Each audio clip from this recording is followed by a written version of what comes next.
اعوذ باللہ من الشیطان الرجیم، بسم اللہ الرحمن الرحیم۔ سورۃ الشورى، اور یہ سورت جو ہے اب ان چار سورتوں میں یوں سمجھ لیجیے کہ کلائمیکس ہے، اس مضمون کا کلائمیکس نقطہ عروج یہاں آ رہا ہے، اور وہ ہے اجتماعی عملی توحید۔ انسان جو ہے ایک متمدن حیوان ہے، یہ مانتے ہیں ہم لوگ، تمدن مل جل کر رہتا ہے، اسے اجتماعی نظام وجود میں آتا ہے۔ اجتماعی نظام کے مختلف پہلو ہم نے شمار کیے ہیں۔ ایک معاشرتی نظام ہے، اس سے بھی پہلے آئلی نظام ہے، خاندانی نظام ہے، پھر معاشرتی نظام ہے، پھر اقتصادی یا معاشی نظام ہے، پھر سیاسی نظام ہے۔ یہ تمام جو نظام ہیں، یہ جب تک کہ اللہ کی حاکمیت کے تابع نہیں ہوتے تو گویا کہ اجتماعی سطح پر تو توحید نہیں ہے، وہ تو شرک ہے۔ پھر افراد جو ہیں اکیلے اکیلے اس میں ہو سکتے ہیں موحد ہوں، اور وہ کس شکل میں ہوں گے؟ جبکہ وہ تن من دھن اس باطل اور مشرکانہ نظام کا قضا کما کر کے اور وہاں توحید کا نظام قائم کرنے کے لیے لگے ہوئے ہوں اور انہوں نے اس کے اندر لگا دیے ہوں، تب تو وہ ہے موحد، ورنہ تو وہ مشرک ہے۔ اگر مشرکانہ نظام کو انہوں نے دل سے تسلیم کر لیا، اسی مشرکانہ نظام میں وہ اپنی دوڑ دھوپ کر رہے ہیں پاؤں پھیلانے کے لیے، جائیداد بنانے کے لیے، اپنے کوئی پروفیشن میں شائن کرنے کے لیے، کسی اور معاملے میں ساری بھاگ دوڑ اس کے لیے ہو رہی ہے۔ اس کا مطلب یہ کہ انہوں نے اس نظام کو ذہناً قبول کر لیا۔ تو جنہوں نے اس طاغوت کو قبول کر لیا انہوں نے اللہ کا انکار کیا، چاہے وہ نمازیں پڑھتے ہوں بلکہ تہجد بھی پڑھتے ہوں۔ تو اقامت دین کی اصطلاح اس صورت میں آ رہی ہے، اور اقامت دین کے موضوع پر یہ قرآن مجید کا ذروۂ سلام ہے۔ بسم اللہ الرحمن الرحیم، حامیم عین سین قاف۔ یہ ویسے تو دو صورتوں میں سے ایک ہے جس میں 5 حروف آئے ہیں، ایک ہم پڑھ چکے ہیں کاف ہا یا عین صاد، لیکن یہ اس اعتبار سے منفرد ہے کہ حامیم علیحدہ اور عین سین قاف علیحدہ، تو 2 آیتیں اس سورہ مبارکہ کی یہ منفرد ہے کہ جو حروف مقطعات پر مشتمل ہے۔ مجھے اس سورہ مبارکہ سے بھی جو ایک خصوصی مناسبت ہے وہ میں عرض کر ہی دوں کہ سب سے زیادہ تو سورہ حدید، لیکن مکی قرآن میں سورہ حدید کا جو متوازن اور اس کا جو بدل ہے وہ سورہ شورى ہے۔ جو مقام سورہ حدید کو حاصل ہے مدنی قرآن میں، وہی مقام سورہ شورى کو حاصل ہے مکی قرآن میں، اور یہ بھی دیکھ لیجئے کہ تقریباً یہ دگنی ہے اس سے۔ اس کی آیات ہے 29، اس کی آیات ہے 53، اور چونکہ مکی قرآن جو ہے وہ دگنا ہے مدنی قرآن سے اپنے حجم کے اعتبار سے۔ کذالک یوحی الیک والی الذین من قبلک اللہ العزیز الحکیم۔ کذالک، اسی طرح وحی کرتا ہے اللہ اے نبی آپ کی طرف، اور ان لوگوں کی طرف بھی کرتا رہا ہے جو آپ سے پہلے تھے، وہ اللہ جو العزیز ہے الحکیم ہے۔ اب یہ کذالک کس چیز کی طرف اشارہ ہو رہا ہے؟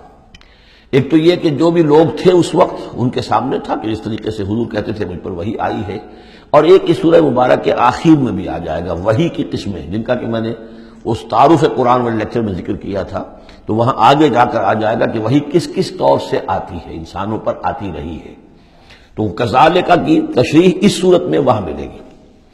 لہو ما فی السماوات و ما فی الارض، اسی کا ہے جو کچھ کہے آسمانوں میں اور جو کچھ کہے زمین میں، وہو العلی العظیم، اور وہ بہت بلند و بالا ہے اور بہت عظمت والا ہے۔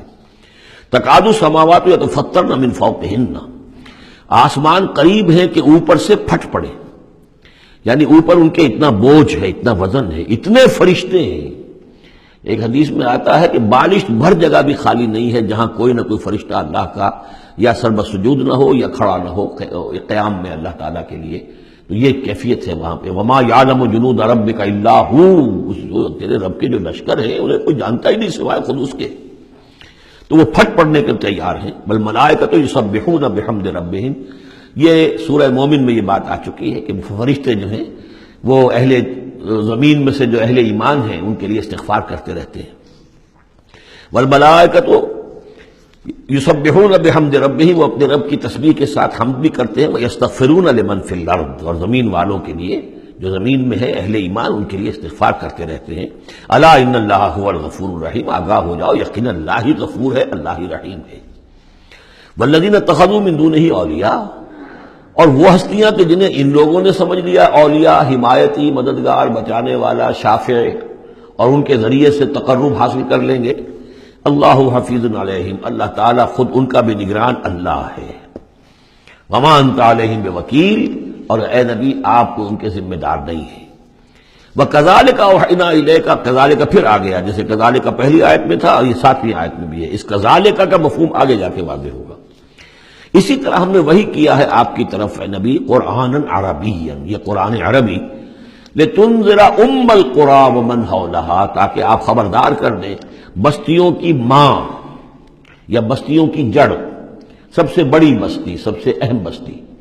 یہ ہم پڑھ چکے ہیں سورہ قصص کی آیت نمبر 59 میں آیا تھا، حتیٰ نبعث فی امہا رسولا، جو بھی علاقہ ہے اس کی جو مرکزی بستی ہے ہم عذاب نہیں بھیجتے رہے جب تک کہ اس کی مرکزی بستی کے اندر رسول نہ بھیج دیں۔ تو اب یہ ام القریٰ ہے، جو مکے جو عرب کے لیے ام القریٰ ہے، ویسے یہ پوری دنیا کا ام القریٰ ہے۔ لِتُنذِرَ أُمَّ الْقُرَىٰ، اگر حضرت آدم واقعتاً یہ بات صحیح ہے کہ بیت اللہ حضرت آدم کا بنایا ہوا ہے، تو معلوم ہوا کہ پوری دنیا کا جو ہے واقعتاً ام القریٰ پھر یہی ہے، بیت العتیق، بہت پرانا گھر، تاکہ آپ خبردار کریں ام القریٰ کے رہنے والوں کو، ومن حولہا، اور جو ان کے ارد گرد ہیں۔ یہ مفہوم پہلے بھی آ چکا، میں نے عرض کیا ارد گرد جو ہے وہ تو دائرے کھینچتے جائیے تو پوری دنیا اس میں آ جائے گی۔ وَتُنذِرَ يَوْمَ الْجَمْعِ، اور خبردار کرنا ہے اس جمع ہونے والے دن، قیامت کا دن، لا ریب فیہ، جس میں کوئی شک نہیں ہے، فریق فی الجنت، ایک گروہ ہوگا جو جنت میں جائے گا، وہ فریق فی السعیر، اور ایک جماعت ہوگی کہ جو جہنم میں جائے گی۔ وَلَوْ شَاءَ اللَّهُ لَجَعَلَهُمْ أُمَّةً وَاحِدَةً، اگر اللہ چاہتا تو انہیں ایک ہی امت بنا دیتا، سبھی مومن ہوتے۔ وَلَٰكِن يُدْخِلُ مَن يَشَاءُ فِي رَحْمَتِهِ، لیکن نہیں، یہ تو اللہ تعالیٰ داخل کرتا ہے جو چاہتا ہے، جو خواہش مند ہوتا ہے، جو اس کی قیمت ادا کرنے کو تیار ہے، اس کو اپنی رحمت میں داخل کرتا ہے۔ یہ مفت میں وہ اللہ تعالیٰ اپنی یہ رحمت اور اپنی جنت جو ہے مفت میں دینے کو نہیں، اس نے نہیں بنائی ہے، جو چاہتا ہے اس کا ارادہ کرے پھر اس کی قیمت ادا کرے۔ ان اللہ اشتری من المؤمنین انفسهم واموالهم بان لهم الجنہ والظالمون ما لهم من ولی ولا نصیر، اور جو ظالم ہوں گے، مشرک ہوں گے، کافر ہوں گے، ان کا پھر نہ کوئی ولی اور حمایتی ہے اور نہ کوئی مددگار ہے۔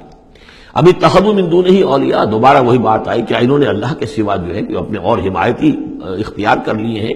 فاللہ هو الولی، تو اے کم عقلو، اللہ ہی ہے ولی، ایک ہی ولی ہے، بس اس کو پکڑو، اسی کو اپنا ولی مانو۔ اللہ ولی الذین آمنوا یخرجہم من الظلمات الی النور وہو یحیی الموتیٰ، وہی ہے کہ جو زندہ کرے گا مردوں کو، وہو علی کل شیء قدیر، اور وہ ہر چیز پر قادر ہے۔